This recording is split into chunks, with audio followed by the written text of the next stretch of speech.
Hello everyone, I welcome you all to the today's session of the editorial. So let me give you an overview of the today's session. पहले हम article को discuss करेंगे as you can see on the screen. Then हम इस article के vocabulary को discuss करेंगे. Then of course हम आर्टिकल को पढ़ेंगे, बट इस तरीके से पढ़ेंगे कि हम उसमें से बहुत कुछ सीख सकें. ठीक है. सो जैसे कि आप यहाँ पे देख सकते हो कि चीज़ें ग्रीन कलर में मार्क हैं, तो हम इसे कैसे कनेक्ट करके पढ़ते हैं. एक सब्जेक्ट वर्ब एग्रीमेंट का रूल हम समझेंगे यहाँ पे. साथ साथ जहाँ पे भी पर्पल कलर दिखेगा वहाँ पे हम एक ग्रामर का रूल डिस्कस करेंगे. ठीक है. So you can see here, तो हम यहाँ पे एक ग्रामर का रूल डिस्कस करेंगे.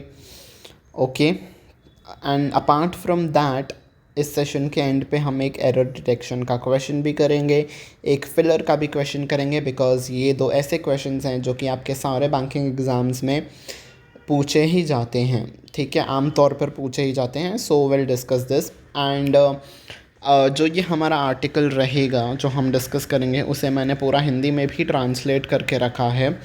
सो इफ़ यू वांट, आप इसे पढ़ सकते हो. ठीक है. ये आपका टाइटल है, ये आपकी फ़र्स्ट स्लाइड है, तो आप यहाँ पे वीडियो को पॉज कर देना और पढ़ लेना यहाँ से. ठीक है. एंड ये आपकी सेकंड स्लाइड है, तो यहाँ पे वीडियो को पॉज कर दीजिए और पढ़ लेना. And as you all know कि द हिंदू एडिटोरियल में आपके दो आर्टिकल्स आते हैं. तो ये आपका सेकेंड आर्टिकल है जो कि मैं आपको रीडिंग के लिए देता हूँ. आपको खुद से ये पढ़ना होगा ताकि आपकी रीडिंग इम्प्रूव हो. ठीक है. तो ये आपका टाइटल है. एंड यहाँ पे ये आपका फर्स्ट स्लाइड है एंड ये आपका सेकेंड स्लाइड है. ठीक है. तो आप इन दोनों स्लाइड्स को, वीडियो को पॉज करके इन दोनों स्लाइड्स पे आप पढ़ लेना. ठीक है. तो without any further due let's begin with our session. ठीक है. तो आज का आर्टिकल हमें क्या कह रहा है, मेकिंग द डिसेबिलिटी काउंट. ठीक है. तो आज का आर्टिकल हमारे पास जो आया है वो डिसेबल लोगों के लिए है, जो डिफरेंटली एबल्ड लोग हैं. ठीक है. तो उनके ऊपर आज का सेशन है. तो वाई NFHS, अब ये NFHS क्या है, नेशनल फैमिली हेल्थ सर्वे है. ठीक है. विल ईल्ड का यहाँ पे मतलब है प्रोड्यूस करना.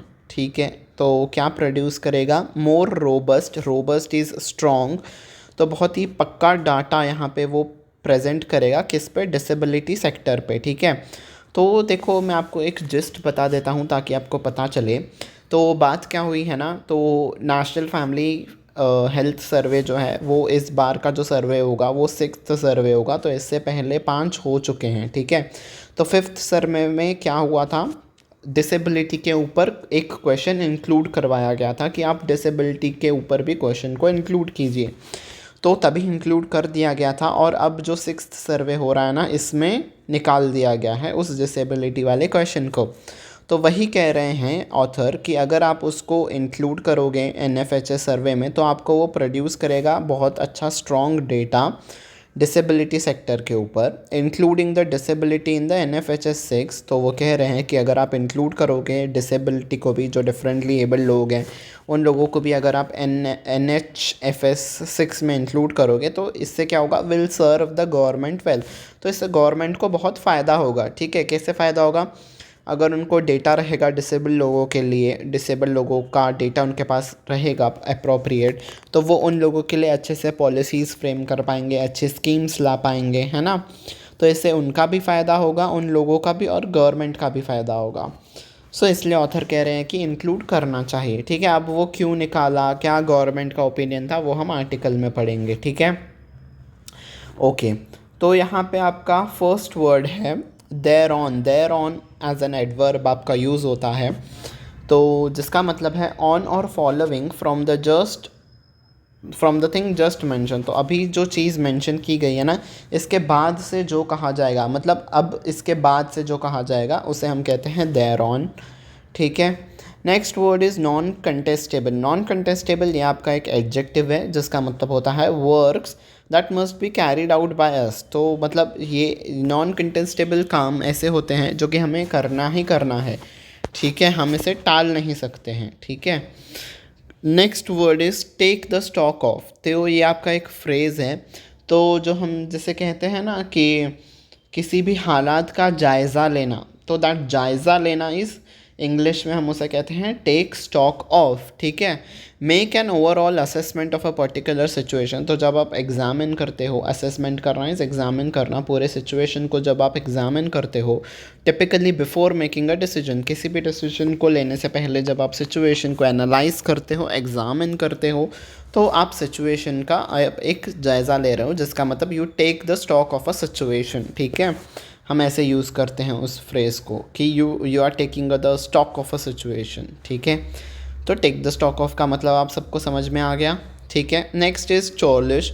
चॉलिश का एक एज एन एडजेक्टिव जब वो यूज़ होता है तो उसका मीनिंग है rude in a mean and spirited and surly way, ठीक है। सर्ली वे, तो सर्ली वे इज़ बहुत ही हम कहते हैं ना बड़ा बदतमीज़ तरीके से, सर्ली वेज बदतमीज़ तरीके से, ठीक है। तो अगर कोई भी एक इंसान रूड है तो वो बड़ा ही बदतमीज़ है, ठीक है। तो जब वो ऐसे सब चीज़ों को करता है तो वो चर्लिश कहलाता है, उसके बिहेवियर को हम चर्लिश बिहेवियर कहेंगे, ठीक है। Okay, next is reluctance. Reluctance आपका एक नाउन है जिसका मतलब है अनविलिंगनेस टू डू समथिंग, ठीक है। तो जब आप किसी भी चीज़ के लिए तैयार नहीं होते हो, कोई भी चीज़ के लिए, तो आप रिलंक्टेंट हो, तो आप रिलंक्टेंस दिखा रहे हो, ठीक है। ओके, कॉन्स्पेशियस आपका एज एन एडजेक्टिव है, एक एडजेक्टिव है आपका, तो उसका मीनिंग है इजीली सीन, मतलब जो कि स्पष्ट रूप से दिखता हो, क्लियरली दिखता हो, तो वो चीज़ कॉन्स्पेशियस है। Next word is hitherto. Hitherto का मतलब होता है अनटिल नाउ, मतलब अब तक जो चीज़ हुई है तो हम उसे हितर टू कहेंगे, ठीक है। मतलब अब तक जो भी सारी घटनाएं हुई हैं, किसी भी पर्टिकुलर सिचुएशन को अगर हम लेते हैं कंसिडर में, तो हितर टू इस अब तक जो भी सारी घटनाएं घट चुकी हैं। देयर ऑन का मतलब है इसके बाद से, ठीक है। एंड हितर टू का मतलब है अब, या अब जो प्रेजेंट समय है इसके पहले जो भी घटनाएं हुई हैं तो वो हितर टू कहलाएंगे, ठीक है। डिफरेंस समझ में आ गया, प्लीज़ कंफ्यूज मत करिएगा हितर टू और देयर ऑन से, ठीक है। अ फंक्शन ऑफ, ये आपका फ्रेज़ है जिसका मतलब है something that results from something else, तो किसी भी चीज़ में, किसी भी चीज़ से अगर कोई एक चीज़ का रिजल्ट आता है तो वो उसका एक फंक्शन ऑफ है, ठीक है। ओके, नेक्स्ट अब हम आर्टिकल पे आ जाते हैं। ओके, दो वर्ड्स और हैं। रिजॉइस, ये आपका वर्ब है जिसका मतलब है फील और शो ग्रेट जॉय और डिलाइट, तो जब आप बहुत खुश होते हो, जब आप अपने खुशी को ज़ाहिर करते हो लोगों के सामने, तो आप रिजॉइस कर रहे हो। नेक्स्ट इज़ माइन्यूट, ठीक है। माइन्यूट का मतलब होता है, देखो बहुत ही छोटा, माइन्यूट से हम इसे रिलेट कर सकते हैं, ठीक है। माइन्यूशिया का एक्चुअली ये वर्ड है माइन्यूशिया, तो इसका भी मतलब है जो कि चीज़ बहुत ही छोटी है, प्रिसाइज है। ट्राइवियल का मतलब होता है नो इम्पोर्टेंस, पर किस सेंस में वो यूज़ होता है उसके ऊपर डिपेंड होता है। तो हाँ, तो बहुत ही अगर कोई चीज़ छोटी है, बहुत ही कम है, तो वो माइन्यूशिया है, ठीक है। नेक्स्ट अब हम आ जाते हैं अपने आर्टिकल पे, ठीक है। Okay, the significance of data in influencing policy constructs and thereon, तो मतलब जो डेटा का सिग्निफिकेंस है ना, वो पॉलिसी को जब हम बनाते हैं तब तो इम्पॉर्टेंट होता ही है, और कब इम्पॉर्टेंट होता है, पॉलिसी के बनने के बाद। देयर ऑन का मतलब होता है किसी चीज़ के बाद भी, ठीक है। तो ऑथर कह रहे हैं जो किसी भी, जो अगर हम किसी भी एस्पेक्ट का अगर हम डेटा लेते हैं पॉलिसी बनाने वक्त, तो वो बहुत यूज़फुल होती हैं, पर उसके बाद भी हमें वो बहुत काम में आती है, तो इसलिए यहाँ पे देयर ऑन लिखा है, ठीक है।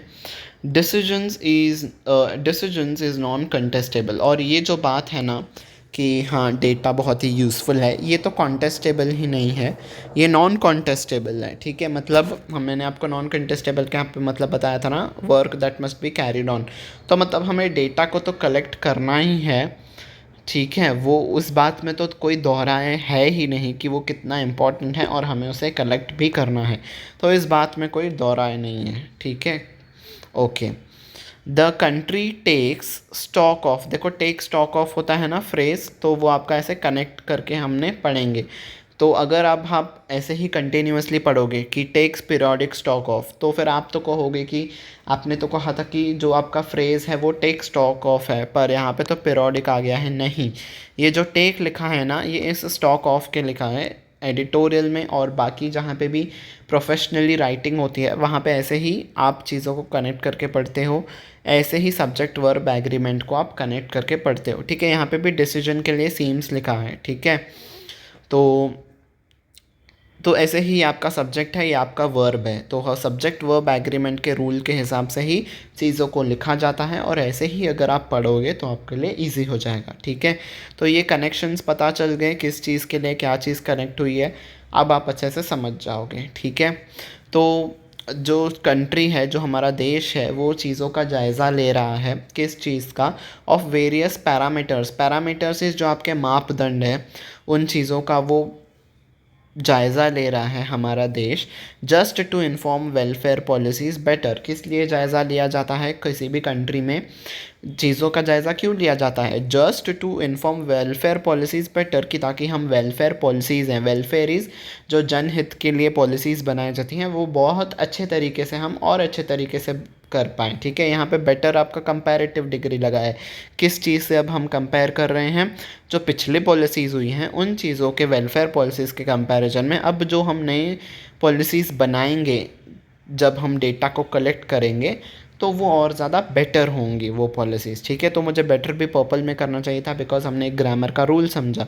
बेटर आपका कंपैरेटिव डिग्री में होता है हमेशा। ठीक है, तो किस चीज़ से कंपैरिजन हो रहा है, पहले की जो पॉलिसीज़ बनाई जाती हैं उस पॉलिसीज़ के कंपैरिजन में अब की पॉलिसीज़ और ज़्यादा बेटर होंगी, अच्छी होंगी।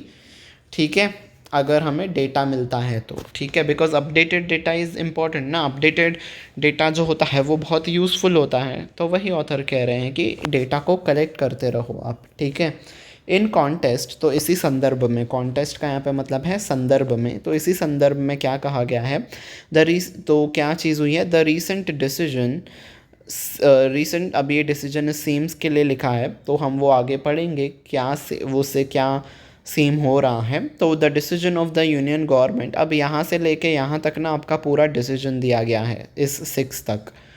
ठीक है, तो क्या है वो डिसीजन, यूनियन गवर्नमेंट ने डिसीजन लिया है to drop the disability specific question. तो डिसेबिलिटी जो अंग, जो आपके कोई भी जो स्पेशली एबल्ड लोग हैं कि आपका कोई भी एक बॉडी पार्ट सही से काम नहीं कर रहा है तो हम उसे डिसेबिलिटी कहते हैं।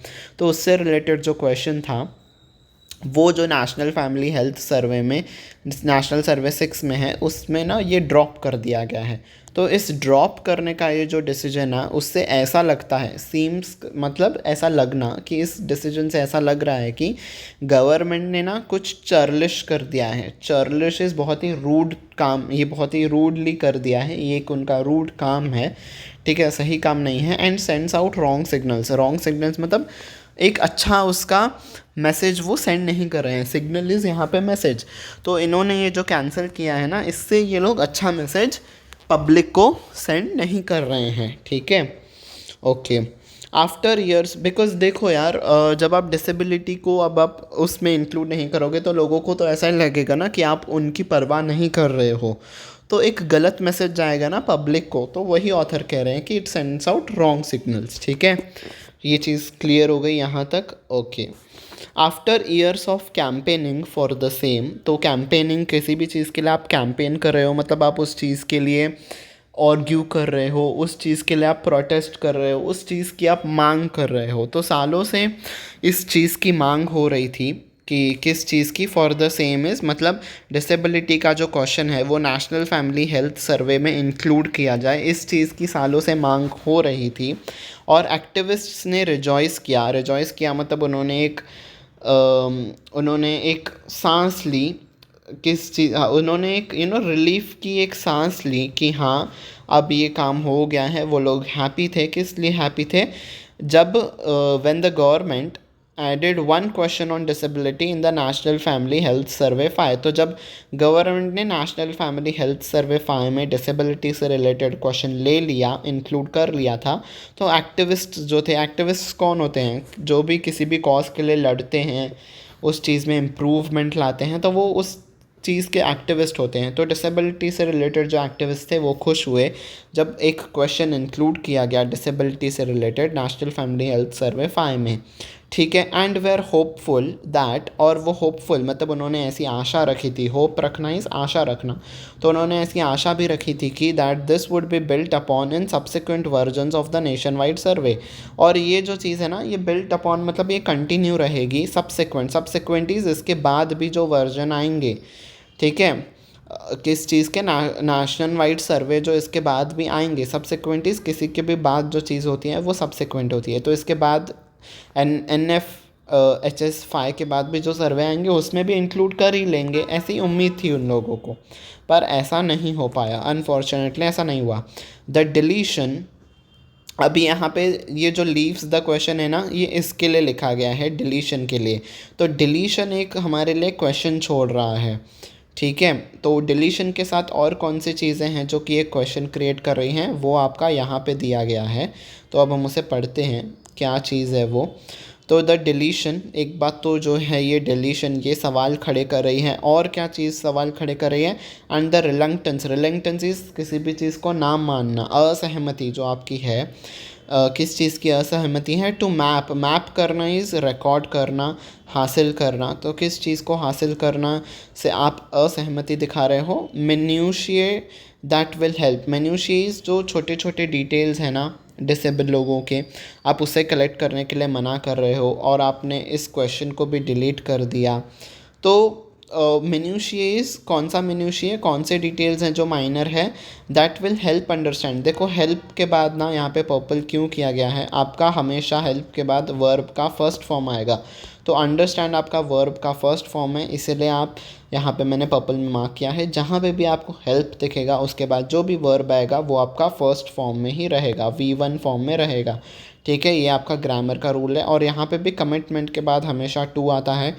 कई सारे लोग कमिट विथ भी लिखते हैं, तो वो कमिट विथ गलत होता है, कमिटमेंट के बाद हमेशा टू ही आता है, ठीक है। तो ये प्रपोजिशन आपका हमेशा टू आएगा कमिटमेंट के बाद, तो ये भी आपका एक ग्रामर का रूल है, ठीक है। तो ये जो डिलीशन है ना, इस क्वेश्चन का डिलीशन और असहमति दिखाना, कि गवर्नमेंट असहमति दिखा रही है किस चीज़ में, डेटा को रिकॉर्ड करने में, जो डेटा उनको हेल्प करेगा, किस चीज़ में हेल्प करेगा गवर्नमेंट को अंडरस्टैंड करने में, their lives and needs better. तो जो उनके लाइव्स हैं मतलब जो ज़िंदगियां हैं डिसेबल लोगों की, और जो उनकी नीड्स हैं मतलब जो उनकी ज़रूरतें हैं, उनको समझने में गवर्नमेंट को ये सवाल अगर होता तो उनको ये सवाल बेटर हेल्प करता, पर अनफॉर्चुनेटली उन्होंने निकाल दिया, अब उन्हें हेल्प नहीं करेगा। तो ये जो चीज़ है ना, ये डिलीशन और ये रिलंक्टेंस, इनकी असहमति, डेटा को इंक्लूड न करना, इनकी असहमति क्या क्वेश्चन खड़े कर रही है, लीव्स द क्वेश्चन मतलब क्वेश्चन खड़े कर रही है कि is the government serious about its commitment to the disabled in the country, क्या गवर्नमेंट सीरियस है उन लोगों के लिए जो उनका कमिटमेंट उन्होंने दिया था आने से पहले, इलेक्ट होने से पहले, कि हाँ हम अंग विकलांग लोगों के लिए भी ये करेंगे, डिफरेंटली एबल लोगों के लिए भी हम करेंगे। तो उनका ये जो कमिटमेंट था, क्या वो उनके ऊपर सीरियस भी हैं गवर्नमेंट, जो हमारे देश में डिसेबल लोग हैं उनके लिए सीरियस भी है गवर्नमेंट। क्योंकि अब ये हु किसके लिए लिखा है, इन डिसेबल लोगों के लिए लिखा है। तो जो डिसेबल लोगों की पॉपुलेशन है, नंबर इज़ यहाँ पे पॉपुलेशन, तो डिसेबल लोगों की पॉपुलेशन कितनी है, as per the 2011 census, census is जो जनगणना होती है, लोगों की गिनती होती है ना, हम उसे इंग्लिश में सेंसस कहते हैं। तो जो 2011 में सेंसस हुआ था उसके हिसाब से 2.68 करोड़ लोग डिफरेंटली एबल्ड है, ठीक है। तो क्या गवर्नमेंट उनके प्रति कमिटेड है, तो वही एक कर रहे हैं। देखो अब उन्होंने कहा था ना कि लीव्स द क्वेश्चन, तो ये पूरा यहाँ तक क्वेश्चन है, तो इसीलिए यहाँ पे क्वेश्चन मार्क लगा हुआ है, ठीक है। तो वही ये क्वेश्चन पूछ रहे हैं कि आखिर गवर्नमेंट सीरियस भी है, जो ये 2.68 करोड़ लोग हैं उनके प्रति क्या गवर्नमेंट सीरियस है, तो ये एक सवाल खड़े करता है, ठीक है। अब देखो जैसे फ्रॉम और टू का क्वेश्चन आता है किसी भी रेंज में, अगर हम रेंज की बात करते हैं कि from this year to this particular year, तो फ्रॉम और टू का कॉम्बिनेशन आता है। वैसे ही किसी भी एक रेंज को बताने के लिए बिटवीन और एंड का कॉम्बिनेशन आता है, जैसे कि आप देख सकते हो कंडक्टेड बिटवीन जुलाई एंड दिसंबर, तो यहाँ से लेके यहाँ तक हम बिटवीन एंड का भी कॉम्बिनेशन को यूज़ कर सकते हैं। तो ये आपका ग्रामर हो गया। और हमेशा रिलाइज़ के बाद ऑन आपका प्रपोजिशन आता है, तो इसलिए वो ग्रामर का रूल है, ठीक है। तो रिलाइज़ के बाद हमेशा आपका ऑन लगेगा, रिलाई ऑन। तो ये ग्रामर के 2 रूल्स थे जो हमें डिस्कस करने थे, ठीक है। अब हम आर्टिकल पे आते हैं। The ministry of health and family, जो है मिनिस्ट्री हेल्थ एंड फैमिली की, उन्होंने रिस्पॉन्ड किया दैट, उन्होंने ये जवाब दिया कि that the questions about the disability were already asked as a part of sample registration survey SRS। तो जो डिसेबिलिटी से रिलेटेड क्वेश्चन है ना, तो इसके पहले इन्होंने कोई SRS करके सैम्पल रजिस्ट्रेशन सर्वे किया होगा। तो वो कह रहे हैं कि हमने ऑलरेडी उस सर्वे में इनके रिलेटेड हमने क्वेश्चंस ले लिए हैं।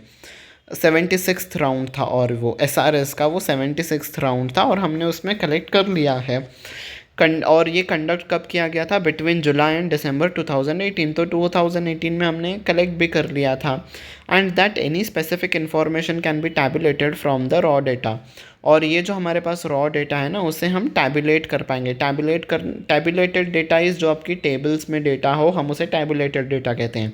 तो यहाँ पे उनका मतलब है जो हमारे पास रॉ डेटा है ना, जो हमें इस सर्वे से मिला था, हम उसके ऊपर कोई भी हम डेटा को फॉर्म करते हैं, डेटा को टैबुलेट कर सकते हैं, मतलब फिल करेंगे इस टेबल में।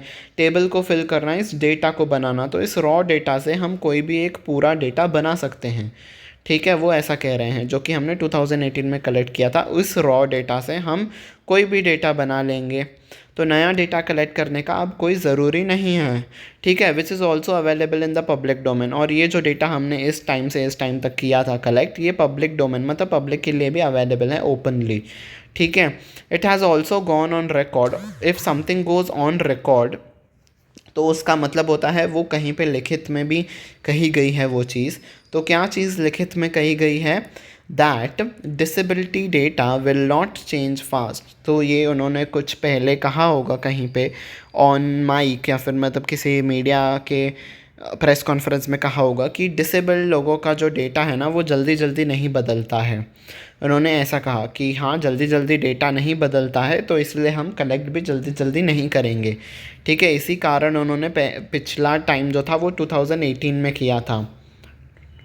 तो अब करीबन 5 साल हो गए हैं, ठीक है। 5 सालों से उन्होंने डेटा कलेक्ट नहीं किया और वो कहना है कि उनका कहना है कि डेटा, इन जो डिसेबल लोगों का डेटा है वो फास्ट चेंज नहीं होता है, इसलिए हम इसे ही कंटिन्यू रखेंगे, ठीक है। That might be an erroneous supposition. Supposition is जो आप अज्यूम करते हो कि अब ये दैट किसके लिए है? इस चीज़ के लिए कि जो ये आप सपोज कर रहे हो ना कि डेटा जल्दी से चेंज नहीं होता, ये आपका एरोनॉनस हो सकता है। एरोनस इज़ गलती भरा हुआ, मतलब पूरा गलत हो सकता है कि ये बात सही नहीं है। अरे यार, कोई तो चेंजेस आए होंगे ना इंसान के लाइफ में, हर एक सेकेंड पे बदलाव हो जाता है, ठीक है। चंद कुछ मिनटों में लोगों की ज़िंदगियां बदल जाती हैं। तो ये तो 5 साल हो गए हैं, तो आप कैसे कह सकते हो कि उनका डेटा जल्दी जल्दी चेंज नहीं होता है? तो वही ऑथर कह रहे हैं कि आपका ये जो सपोजिशन है, ये जो आपने अज्यूम किया है कि डेटा चेंज नहीं होता है, ये आपका एरोनस है, ये आपका गलत है, मिस्टेकनली आपने ये सपोज कर लिया है।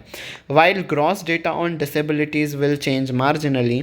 तो जो डेटा है ना डिसेबिलिटीज़ के ऊपर, वो मार्जिनली चेंज हो सकता है। हाँ, हम मानते हैं कि थोड़ा बहुत चेंज होगा, बट स्टिल भी सब्सटैंशियल गिवन द नंबर्स। पर ये बहुत ज़्यादा इंपॉर्टेंट है, हम इस डेटा को इग्नोर नहीं करते हैं। सब्सटैंशियल इज़ इम्पॉर्टेंट, पर फिर भी ये डेटा हमारे लिए इम्पॉर्टेंट रहेगा। क्यों? क्योंकि तो the count of 6.1 lakh sample house hold, तो 6.1 लाख लोगों का सैम्पल्स कलेक्ट किया गया है।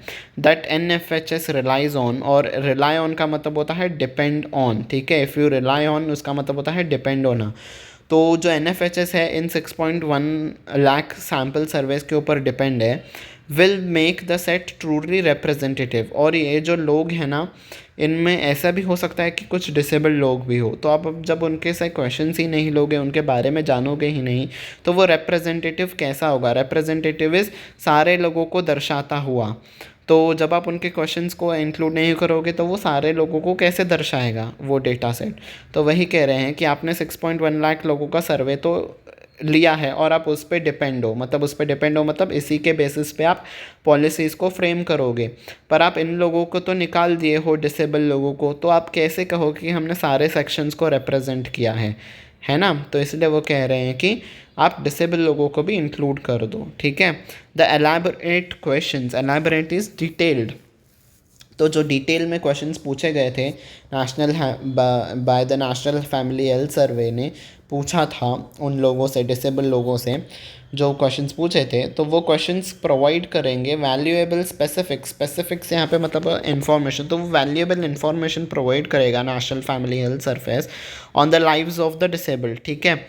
तो अगर हम इंक्लूड करते हैं सिक्स्थ सर्वे में भी, तो हमारे पास वैल्यूएबल इन्फॉर्मेशन आ जाएगी उन लोगों के रिगार्डिंग, ठीक है। Something on that scale hitherto conspicuous by its absence, तो ऐसी डेटा, समथिंग इज ऐसी डेटा, कुछ ऐसी डेटा हमारे पास उस स्केल तक आ जाएगी जो हिथर टू इज अब तक जो कॉन्स्पेशियस थी बाय इट्स एब्सेंस, ठीक है। तो conspicuous is clearly seen by its absence, तो ये हमें क्लियरली दिख रहा था कि NFHS का डेटा हमारे लिए बहुत हेल्पफुल होगा, तो ये हमारे लिए क्लियरली कॉन्स्पेशियस था उसके एब्सेंस से। मतलब अब वो चीज़ जो अब एब्सेंट है ना, वो नहीं है ना, तो अब हमें उसकी कमी खल रही है, तो हमें उससे क्लियरली पता चल रहा है कि उनका डेटा भी कलेक्ट करना कितना इम्पोर्टेंट था, ठीक है। That's what author wants to convey here.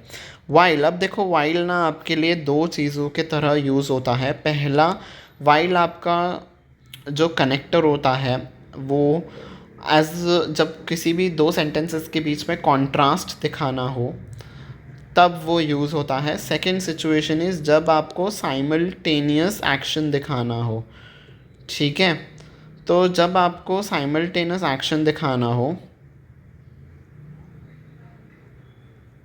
तो जब आपको साइमल्टेनियस, अरे यार पेन क्या हो गया आज, पेन बहुत ही प्रॉब्लम कर रही है, ठीक है, मैं एक्सप्लेन कर देता हूँ। तो जब कॉन्ट्रास्ट दिखाना हो, साइमल्टेनियस जो दो चीज़ें एक ही टाइम पे चल रही हों, दो अलग अलग चीज़ें एक साथ चल रही हों, ठीक है। दो सेम चीज़ों के लिए आप वाइल नहीं लिखोगे, दो अलग अलग चीज़ें जब एक साथ होती हों तभी आप वाइल लिखोगे to show the simultaneous action.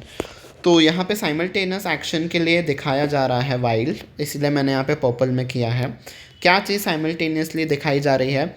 जो SRS है ना, सैम्पल हमने पढ़ा था ना, SRS का फुल फॉर्म सैम्पल रजिस्ट्रेशन सर्वे, हाँ सैम्पल रजिस्ट्रेशन सर्वे जो है, जो एक तरफ जो सैम्पल सर्वे रजिस्ट्रेशन है वो अच्छा काम कर रहा है with making the prevalence and incidence of the disability. Prevalences कितने लोगों को हो रहा है और इंसिडेंसेस कितना जल्दी जल्दी लोगों को डिसेबिलिटी हो रहा है, किस जगह पे प्रेलेवेंसेस किस जगह पे फैला हुआ है, जियोग्राफिकल लोकेशन किस एरियाज़ में है, स्पेशली किन सेक्टर्स में वो फैला हुआ है, और इंसिडेंसेस कितना जल्दी जल्दी लोगों को वो हो रहा है डिसेबिलिटी, एक तो उसके रिगार्डिंग डेटा कलेक्ट करता है, ठीक है। ये आपकी पहली चीज़ हो गई। दूसरी चीज़, जो डिसेबल लोग हैं उनके एजुकेशन लेवल को ट्रैक करता है ये SRS। तीसरी चीज़, लिविंग अरेंजमेंट्स, इनके रहने की जगहें जो हैं उसको कैसी हैं, वो रहने लायक हैं भी या नहीं, इस चीज़ को ट्रैक करता है। चौथी चीज़, केयर गिवर्स इज़ जो वो डिसेबल लोग होते हैं ना, उनकी जो देखभाल करते हैं, चाहे वो घर के ही लोग हों या फिर वो चाहे कोई बाहर का व्यक्ति हो जो उसकी देखभाल के लिए रखा गया हो। तो केयर गिवर्स इज़ जो उसकी जो डिसेबल लोग की जिम्मेदारी लेते हैं कि हाँ हम उनकी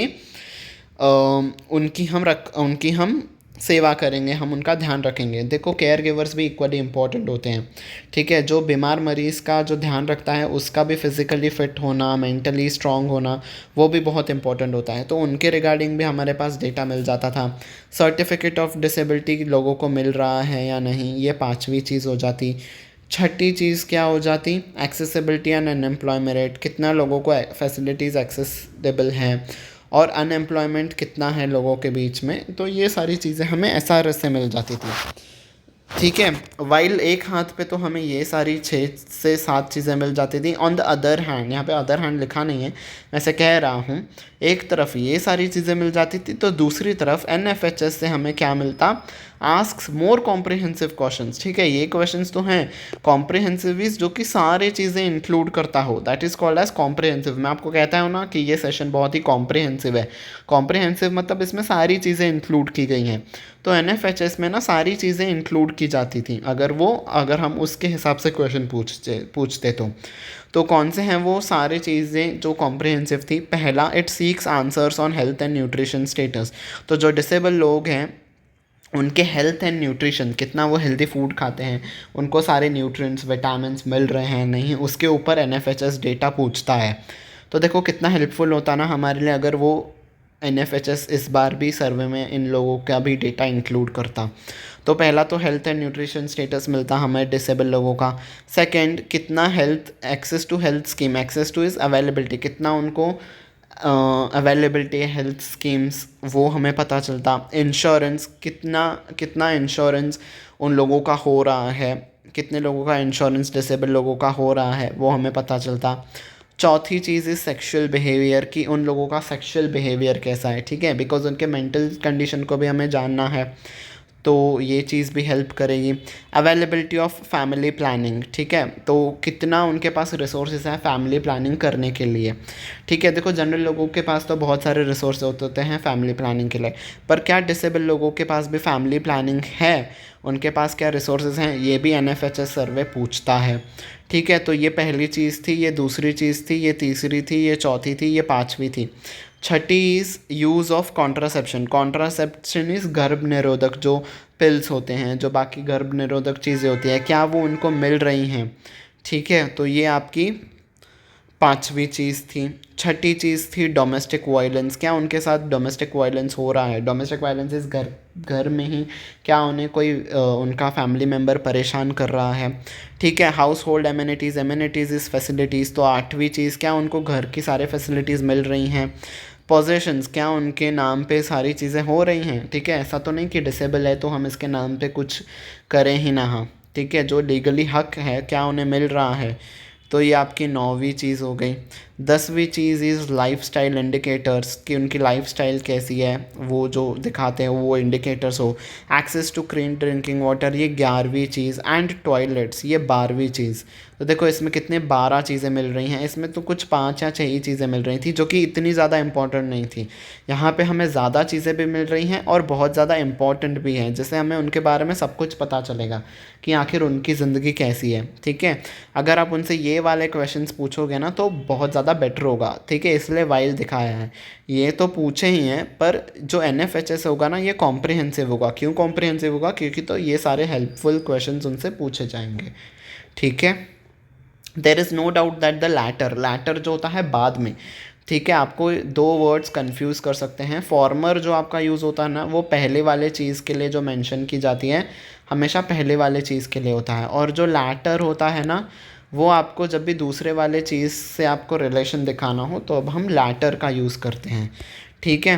तो लैटर इज़ जो दूसरी वाली चीज़ थी, दूसरी वाली चीज़ कौन थी, नेशनल फैमिली हेल्थ सर्वे था। पहला था SRS और दूसरा था नेशनल फैमिली हेल्थ सर्वे। तो ये जो लैटर वाला था, ये जो दूसरा वाला मेंशन किया गया था ना, वो बहुत ही नो डाउट इसमें कोई दोहराए नहीं है कि वो हमें अच्छे रिजल्ट्स, ईल्ड बेटर, मतलब बहुत अच्छे, प्रोड्यूस, ईल्ड का मतलब प्रोड्यूस करना, मैंने आपको बताया था ना, तो बहुत बेटर रिजल्ट्स को प्रोड्यूस करेगा। मोर रोबस्टली स्ट्रॉन्ग, मतलब पक्का डेटा हमें देगा, रिलायबल डेटा देगा on disability sector. Disability sector मतलब पूरे जो भी डिसेबल लोग हैं उनके ऊपर हमें बहुत अच्छा डेटा मिल जाएगा, ठीक है, NFHS से।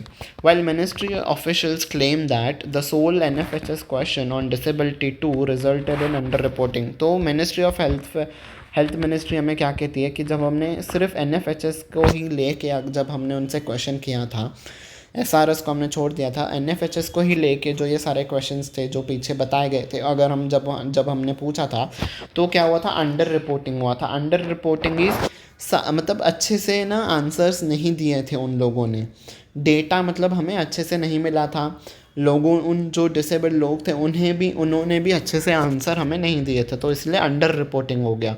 अंडर इज, जब कोई भी चीज़ अंडर होती है तो वो कम होती है, मतलब कम रिपोर्टिंग हुई थी, मतलब कम डेटा मिला था, ठीक है। और that might actually be a function of का मतलब होता है उस चीज़ का कॉज होना। तो तो दैट अभी किसके लिए लिखा है, इस अंडर रिपोर्टिंग के लिए ये दैट लिखा है। तो अंडर रिपोर्टिंग क्यों हो सकती है, उस चीज़ का कॉज क्या हो सकता है, फंक्शन ऑफ इज कॉज, ठीक है।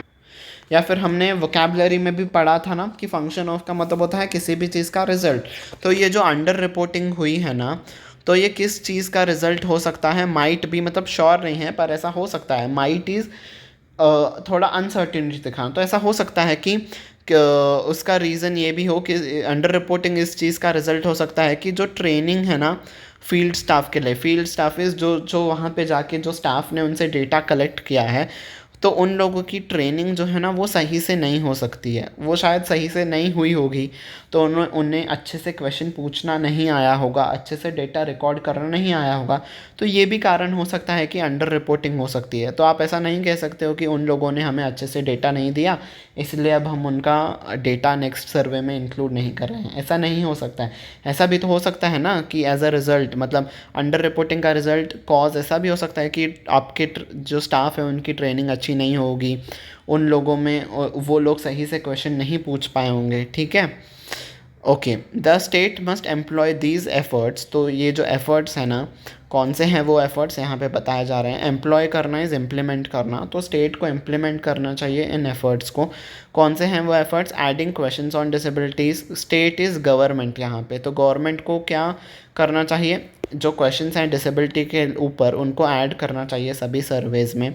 ट्रेनिंग फील्ड स्टाफ, जो फील्ड स्टाफ मतलब जो जाएंगे वहाँ पे उनसे डेटा कलेक्ट करने के लिए, उन लोगों की ट्रेनिंग अच्छी होनी चाहिए, ये दूसरी चीज़ हो गई। तीसरी चीज़, बिकॉज नथिंग रियली जस्टिफाई, ये दो चीज़ें हैं ना, इस पे तो सही से आप करो।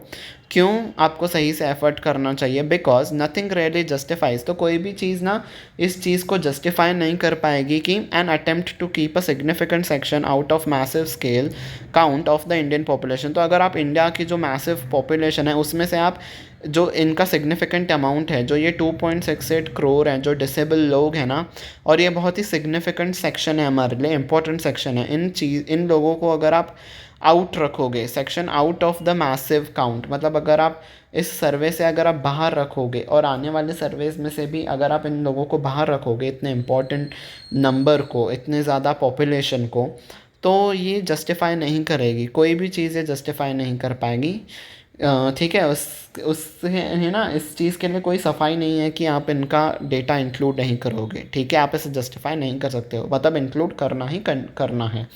So critical is the tone of the today's article.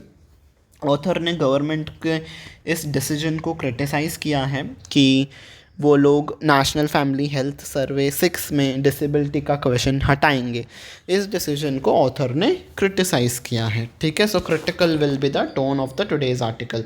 अब जल्दी से हम एरर डिटेक्शन का क्वेश्चन करते हैं। यहाँ पे आपको करना क्या है, 5 सेंटेंसेस में ही आपका पैराग्राफ डिवाइड हो चुका है। किस पार्ट में है एरर वो मुझे आपको बताना है, ठीक है जी। जल्दी से बताइए कहाँ पे है error. Yes, the error is in part A. देखो यहाँ पे दीज लिखा है ना, the state must employ these effort. देखो दीज आपका हमेशा प्लूरल चीज़ों के लिए लिखा जाता है, ठीक है। यार आज पेन बहुत ही सता रही है, ठीक है, तो प्लूरल चीज़ों के लिए लिखा जाता है, तो दीज एफर्ट्स आएगा यहाँ पे, ठीक है। एक एफर्ट होता तो दिस एफर्ट लिखते थे ना, कई सारे एफर्ट्स हैं, जैसे कि बताया गया है कि क्वेश्चन को ऐड करो, फील्ड स्टाफ को ट्रेन करो, तो दीज यहाँ पे इसलिए दीज लिखा गया है, और उसके साथ आपका प्लूरल आएगा, तो आपका एफर्ट्स क्या हो जाएंगे, प्लूरल हो जाएंगे, ठीक है, आपका वर्ब प्लूरल आएगा, ठीक है। ओके, प्लूरल हो गया आपका। हम वर्ब को प्लूरल कब करते हैं बताइए? वर्ब को हम प्लूरल तब करते हैं जब उसमें एस लगता है, जब उसमें एस लगता है। क्या ये बात सही है? It's wrong. वर्ब आपका प्लूरल तब होता है जब उसमें से एस हटता है। नाउन आपका प्लूरल तब होता है जब उसमें हम एस को ऐड करते हैं, ठीक है। ये भी एक ग्रामर का रूल है, आप सही से इसे समझ लेना, ठीक है। एफर्ट्स आपका यहाँ पे नाउन है, इसीलिए आपका यहाँ पे एफर्ट में एस लगेगा, ठीक है। सो एफर्ट्स, इसीलिए हम यहाँ पे दीज एफर्ट्स लिखेंगे, ठीक है। ओके, तो ये था आपका एरर। हमने नाउन और वर्ब का भी वो समझ लिया। होप आपको रूल क्लियर हो गया होगा, ठीक है। अब हम फिलर का क्वेश्चन करते हैं। आपको मुझे बताना है कि इन चारों चीज़ों में, इन चारों शब्दों में से कौन सा चीज़ यहाँ पे सही से फिट होगा। अगर कोई भी शब्द फिट नहीं होता है तो आप नन ऑफ द अबाव का ऑप्शन सेलेक्ट कर सकते हो, ठीक है। यस, सो कौन सा वर्ड यहाँ पे करेक्टली फिट हो जाएगा? एलैबोरेट। एलैबोरेट इज डिटेल, तो जो डिटेल में क्वेश्चन पूछे जाएंगे उससे क्या होगा, NFHS will provide valuable specific, तो उसे NFHS में अगर हम इंक्लूड करेंगे, डिटेल में अगर एक्सप्लेनेशन, डिटेल में क्वेश्चंस इंक्लूड करेंगे तो NFHS से हमें वैल्यूएबल इन्फॉर्मेशन मिलेगी, specifics is information on the leaves of the disabled, तो जो डिसेबल लोग हैं उनके ऊपर, उनके लाइफ के ऊपर हमें वैल्यूएबल इन्फॉर्मेशन मिलेगी, ठीक है। तो द अनइम्पॉर्टेंट क्वेश्चन से हमें वैल्यूएबल कैसे मिलेगी इन्फॉर्मेशन, ठीक है। यूनिलैटरल इज एक तरफा, तो एक तरफा क्वेश्चन से हमें वैल्यूएबल स्पेसिफिक्स कैसे मिलेंगे। सिंगल क्वेश्चंस, पहले तो यहाँ पे क्वेश्चंस लिखा है फिर सिंगल लिखा है, तो ये तो वर्ड फिट ही किसी भी हालत में नहीं होगा, ग्रामेटिकली भी और मीनिंग वाइज भी। तो एक सिंगल क्वेश्चन से हमें वैल्यूएबल स्पेसिफिक्स कैसे मिलेंगे, तो आंसर होगा एलैबोरेट। एलैबोरेट का मतलब होता है डिटेल, तो डिटेल में जब आप क्वेश्चंस पूछे जाएंगे तो उससे अच्छी से इन्फॉर्मेशन मिलेगी। ये आपका हिंदी में आर्टिकल है, आप इसे पढ़ लेना। सेकंड आर्टिकल आपके रीडिंग के लिए है, ताकि आपकी रीडिंग इंप्रूव हो, तो इसे भी कर लेना, ठीक है। So this was it for the today session. Thank you very much कि आप यहाँ तक मेरे साथ बने रहे, आपने मुझे पेशेंस से सुना, ठीक है। अगर आपको ये सेशन अच्छा लगा हो तो लाइक बटन को प्रेस कर दीजिएगा। इस वीडियो के नीचे आपको लाइक बटन मिल जाएगा, उस पर प्रेस करिएगा। आप कमेंट करके भी मुझे बता सकते हो कि आपको ये सेशन कैसा लगा, और सभी अपने फ्रेंड्स के साथ इस सेशन को शेयर करना ना भूलिएगा, ठीक है।